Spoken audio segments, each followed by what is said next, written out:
స్వాతంత్ర దినోత్సవము మరియు గణతంత్ర దినోత్సవం మధ్య తేడాలను చూద్దాము. భారతదేశ చరిత్రలో రెండు అతి ముఖ్యమైన జాతీయ పండుగలు ఇవి. వీటి ఉద్దేశము, ప్రాముఖ్యత, వేడుకల తేడాను మనం అర్థం చేసుకుందాం.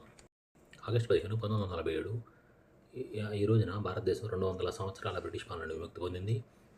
స్వాతంత్ర సమరయోధుల త్యాగాలు, పోరాటం, ఉద్యమాల ఫలితం మన దేశం స్వతంత్ర రాజ్యంగా ఆవిర్భవించింది. ఇకపోతే గణతంత్ర దినోత్సవం అనేది జనవరి 26, 1950న భారత రాజ్యాంగం అధికారికంగా అమల్లోకి వచ్చింది. స్వతంత్ర భారతం ప్రజాస్వామ్య గణతంత్రంగా మారిన లక్షణం అనమాట. మన దేశం యొక్క పునాదిగా నిలిచింది. ఇకపోతే ఈ రెండింటికి వేడుకలు చేసే విధానంలో తేడా మరియు ఎక్కడ చేస్తారని చూస్తే, జెండా ఎగరవేసే దానిలో వ్యత్యాసం అనేది ఉంటుంది. స్వాతంత్ర దినోత్సవానికి ప్రధానమంత్రి జెండాను కింద నుంచి పైకి ఎగరవేస్తారు, అదంటే దీన్ని హోయిస్టింగ్ అంటారనమాట. గణతంత్ర దినోత్సవాన్ని రాష్ట్రపతి జెండాను పైనుంచి విప్పుతారు, అన్ఫర్లింగ్ అంటారు. ఇది మెయిన్ డిఫరెన్సు.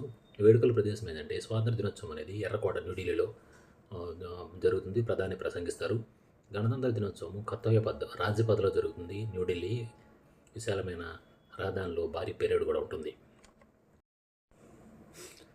పెరేడ్ మరియు వేడుకలు చూస్తే, స్వాతంత్ర దినోత్సవానికి సైనిక పెరేడ్ అనేది ఉండదు. సాధారణంగా ముఖ్య అతిథి కూడా ఎవరు ఉండరు.